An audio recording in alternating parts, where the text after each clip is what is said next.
Estás escuchando No me cuentes cuentos en Radio Top 28, tu programa de bienestar y emprendimiento.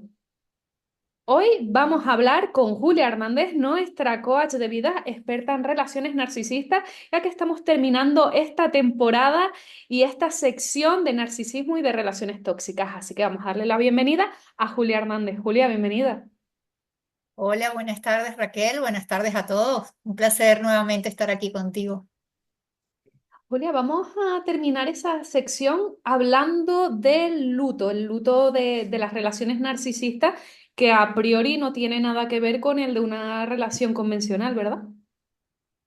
No, no, no es igual. El luto tras una relación con un narcisista puede ser mucho más complejo porque no solo implica la pérdida de una pareja, sino la pérdida de esa fantasía o de esa ilusión que el narcisista te hizo pensar que sería la relación, ¿no? Entonces, muchas veces hay que reconstruir la propia identidad perdida durante la relación, hay que sanar las heridas profundas que deja una relación con mucha manipulación, con mucho abuso mental y psicológico. eh, y todo esto genera que el proceso de duelo tienda a ser más largo y más traumático que un luto convencional por la pérdida de una relación relativamente normal, digamos. De hecho, pueden haber muchos lutos, ¿no? Porque con estas idas y venidas que hay en las relaciones narcisistas se viven muchos lutos dentro de un luto general. Sí, digamos, se va perdiendo mucho y yo creo que lo que más duele no es la pérdida en sí, al fin y al cabo, sino cómo te vas perdiendo a ti misma durante todas esas idas y venidas en las que te vas sintiendo estafada emocionalmente cada vez que le das una oportunidad al narcisista y el narcisista te vuelve a fallar de alguna forma, ¿sabes? Entonces se va acumulando esa sensación de pérdida, mm, de la pérdida de la propia identidad y por eso también cuesta tanto recuperarse. El otro día estaba hablando de este tema con una amiga que está dentro de una relación narcisista, ¿no? De esto que estás en el corte de descarte y bueno, ya dentro de poco ya va a asomar otra vez la patita, pero sí es verdad que me había comentado que tenía otras amigas y conocidas que le habían comentado pues que llevaban un año y medio y no estaban recuperadas, otras que habían pasado un par de meses y ya no pensaban en él porque la ruptura fue muy dura, muy repentina, muy fuerte. Y bueno, en general, todos tenemos nuestros tiempos, pero ¿cuánto de media suele durar un luto o una recuperación de este tipo de relaciones? Que hablar en términos de duración es como poner un límite o como decir, esto tiene que suceder aquí y eso implica generar más presión frente a una víctima. Así que no hay una duración definida para este tipo de pérdida, ¿no? O de duelo, digamos. Y eso va a depender de la profundidad del vínculo, del tiempo que se haya pasado en la relación, del daño que se haya causado durante esa relación. Y el proceso puede ser más prolongado, puede implicar reconocer, desconstruir patrones de abuso e incluso puede requerir el apoyo profesional. Yo creo que es importante permitirse sanar al propio ritmo de la persona, independientemente de lo que las personas que estén a su lado puedan decir. Hay gente que te dice, pero pasa página, pero no fue para tanto. Y sin querer, esas son más bien frases que tienden a retraumatizar a la persona porque es como quitarle importancia a algo que realmente tiene mucho valor y mucho peso para la persona en sí misma. Claro, porque no solo hay que sanar esa relación, sino luego ir al proceso de sanarse a uno mismo. Sí, sí, porque en una relación con un narcisista, como te dije, hay una pérdida de identidad. O sea, hay tanta manipulación, tanta mentira, tanta falsedad que tú llegas a no saber quién eres, porque pasas mucho tiempo viviendo en función de lo que el narcisista espera o quiere de ti. Te ha cosificado. Entonces, cuando hay un despojo de la propia identidad, recuperar eso cuesta muchísimo porque en el proceso te han sembrado muchas dudas sobre tus propias capacidades y sobre tu propia percepción de la realidad. Entonces cuesta mucho, mucho sanar. Y sanar realmente. Hay gente que incluso piensa que ya pasó y pronto se ven repitiendo patrones de conducta con otra pareja. Sí, eso justo te iba a preguntar ahora porque vi un meme buenísimo que compartías en redes que era de una señora cerrándole la puerta a otra persona, ¿no? De cuando, que decía, cuando reconoces el vínculo ya no le abres la puerta. ¿Sí?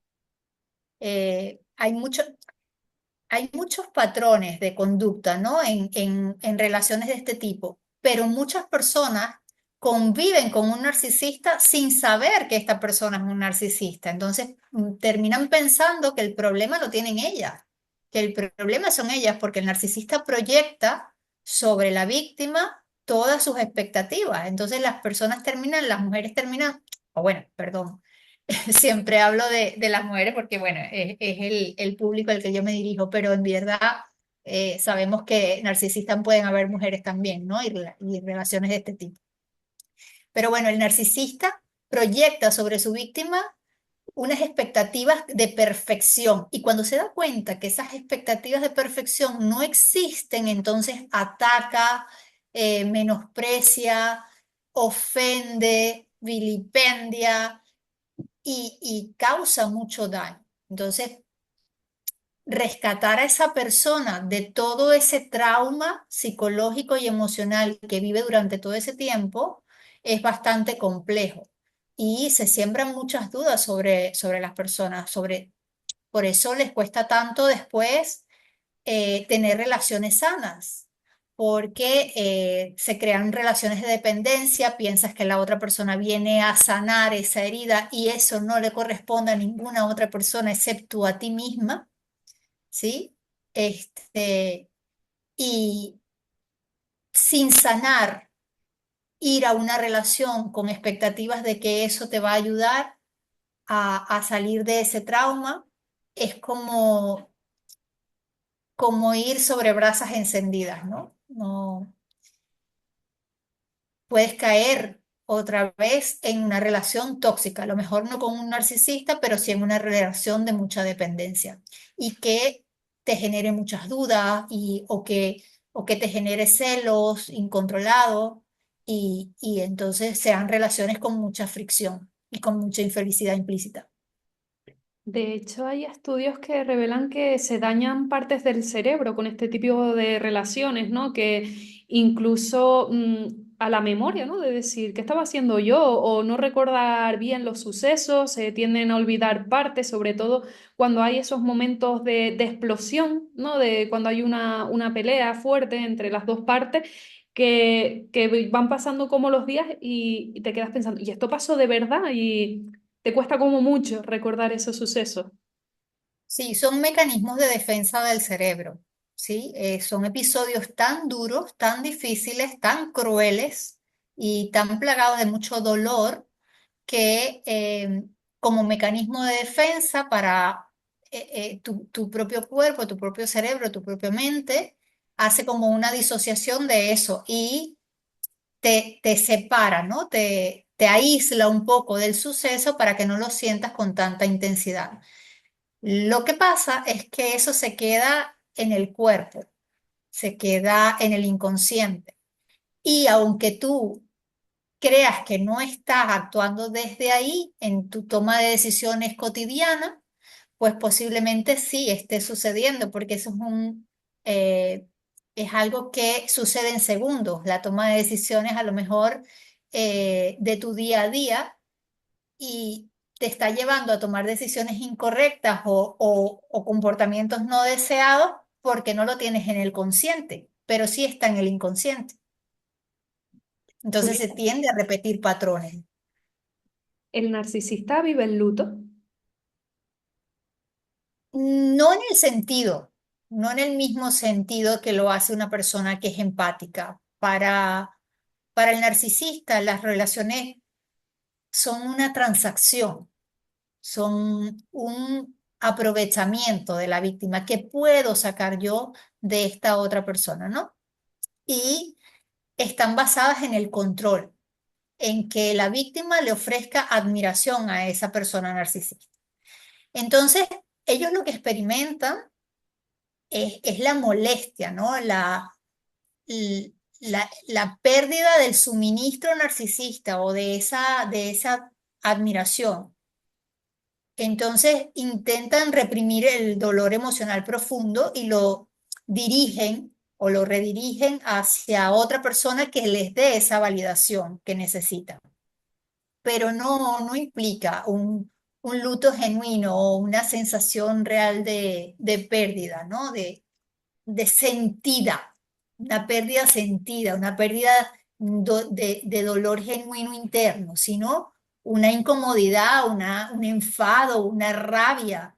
De hecho, em, para en las relaciones de este tipo, los procesos más violentos se dan justo cuando la víctima intenta dejar al narcisista, porque como ellos no pueden soportar esta sensación de ser descartados ellos, o, ¿sabes? O que los dejen, entonces se vuelven mucho más violentos, más posesivos y más agresivos. Y entonces los feminicidios, muchos son en esta etapa en la que la víctima intenta alejarse o dejar al narcisista. Julia, muchas veces escuchamos vamos, escuchamos, él no me quiere, él se ha olvidado de mí, él estará mal, él ya estará con otra. ¿Y crees que si le damos la vuelta, si empezamos a dejar de mirar para él, el que estará haciendo él, y empezamos a poner el foco en qué estoy haciendo yo, cómo me está doliendo esto a mí, cómo lo estoy viviendo yo, es una forma de la que podemos salir de ese tipo de relaciones? Es la fórmula. Es la fórmula. Porque ¿qué sucede con una relación narcisista? El narcisista toma todo de ti, ¿sí? Entonces, tú vives en función de complacer al narcisista. Cuando tú dejas de querer satisfacer las necesidades del narcisista para satisfacer las propias tuyas, empiezas a poner límites. Y cuando creas los límites, entonces se puede crear esa sensación de que ya no le perteneces, ¿sí? Entonces empiezas a mirar por ti y para ti. Y allí puede haber una separación, obviamente, porque ya no vas a hacer caso de lo que el narcisista pretenda de ti. Y esto tiene mucho que ver con el autoestima, con el amor propio, con el poner límites y el trabajarte a ti misma en tu mentalidad, en fortalecerte a ti mismo, ¿no? Entonces, y no sucede no solamente con cualquier narcisista, sino con cualquier persona. O sea, una persona que tiene identidad, que tiene personalidad, que tiene amor propio, sabe poner límites y sabe decir hasta aquí, o sabe decir basta, o sabe decir no, ¿vale? Es más difícil de manipular por cualquier persona, incluido un narcisista. Sí, es decir, ya no estás pendiente de su vida, sino estás pendiente de la tuya. Ponerte en primer lugar, sí, es una de las primeras cosas que hay que hacer.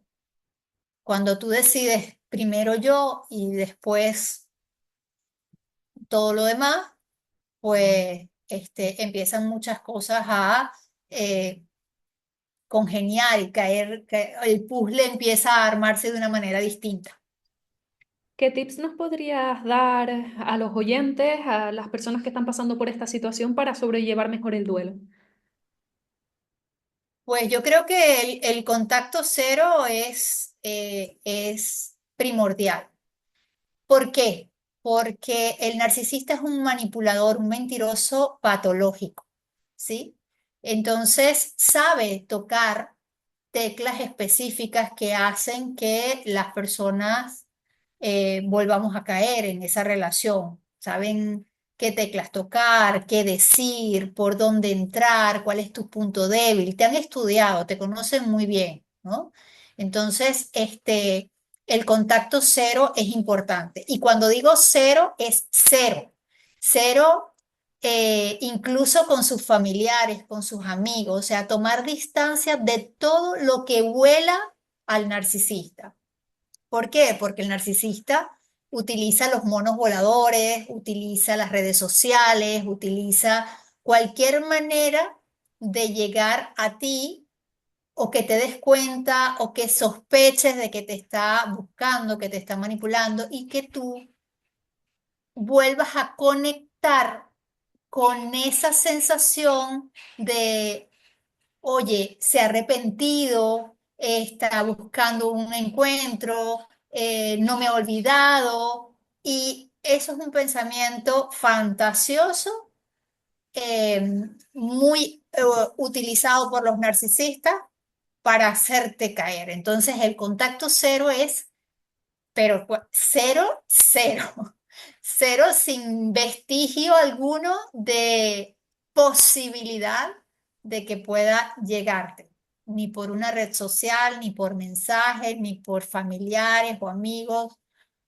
Y evitar también tú caer en la tentación de estar hurgando donde nadie te ha llamado, porque no solamente es evitar que el narcisista tenga contacto contigo, sino también tú ponerte a ti tu propio límite de evitar estar husmeando en las redes sociales del narcisista o que está haciendo la otra persona, que a decir verdad le importas muy poco. Otra cosa, rodearte de gente empática con tu situación, que pueda reconocer y validar lo que has pasado, porque eh, hay gente que tiende a minimizar este tipo de cosas porque no conocen realmente el trasfondo o la profundidad del daño que hay detrás de una relación de este tipo. Y entonces es importante rodearte de gente que te apoye, de grupos de terapia, de alguien que pueda entender y validar lo que estás sintiendo. Es importante también trabajar en la autoestima, en sanar esas heridas emocionales que deja una relación como esta, ¿no? Para precisamente fortalecer tu identidad y no solamente no recaer con esta persona, sino tener relaciones más sanas en el futuro. Saber poner distancia rápido de relaciones que ya te muestren de alguna manera una bandera roja. Y yo creo que una de de las cosas que puede ayudar para esto es mantener un diario emocional donde ir registrando los pensamientos y poder detectar patrones de vulnerabilidad, es decir, en qué momento estoy más débil, digamos, emocionalmente, en qué momentos puedo caer y sobre todo también tener una relación compasiva contigo misma y con todo este proceso, que no es fácil, no es fácil y sobre todo cuando se lleva sola, ¿no? Y, y otra cosa es que al identificar que estás en una relación con un narcisista, pues evitar caer en las idealizaciones, es decir, en pensar que en algún momento de la relación va a volver a ser como al principio te la pintaron, esa alma gemelización, esa sensación de que has encontrado al amor de tu vida y toda esa idea de amor romántico en el que podemos caer y que es la que hace que deseemos volver a esas sensaciones del principio de la relación. Antes de cerrar el episodio, vamos a recapitular los consejos que nos ha dicho Julia, que es bloquearlo hasta de Mercado Libre, tener una red de apoyo, ir a terapia y reconstruirnos a nosotras mismos, que para eso tenemos a Julia, que es muy buena en recuperación de relaciones de abuso narcisista, llevar tu diario y la última era no idealizar y no fantasear con una idea de lo que pudo ser y no fue, porque lo que es lo que hay, es la realidad. Sí, tener mucho contacto con la realidad, o sea, no basarte la palabrería, en lo que te dice, en lo que te promete, en los viajes que te promete, en la familia perfecta e ideal que te promete, sino en la realidad de lo que has vivido, los golpes, los insultos, el menosprecio, eh, eh, eh, todo ese trasfondo real, ese contacto con la realidad, no perderlo, porque eso es lo que es realmente, por muy doloroso que sea. Reconocerlo es el primer paso para empezar a recuperarte. Así que adiós idealizaciones. Julia, muchísimas gracias por compartir con nosotros este ratito en No Me Cuentes Cuentos y esta temporada y sobre todo esta sección que es tan importante y de las que han sido las más vistas, ¿no? Porque es un tema tan recurrente, el narcisismo, y desgraciadamente lo están viviendo tantos hombres y tantas mujeres, que ha sido necesario estas píldoras para informarnos un poquito mejor, de dar a conocer esta problemática, ponerlo en relieve y sobre todo buscarle una solución. Así que muchísimas gracias por haber compartido con nosotros. Muchísimas gracias a ti, Raquel, por haberme dado la oportunidad. Para mí ha sido un placer y Muchísimas espero que haya gracias. sido de utilidad a todas las que y a todos los que han escuchado durante todo este tiempo Narcisista a la Vista. Muchas gracias, Julia. Déjenos los comentarios por aquí abajo en YouTube. Y si quieren agendar una cita con Julia, ya saben que la pueden encontrar en Life Plus 50 en Instagram. Así que muchísimas gracias y seguimos con nuestra programación de No Me Cuentes Cuentos.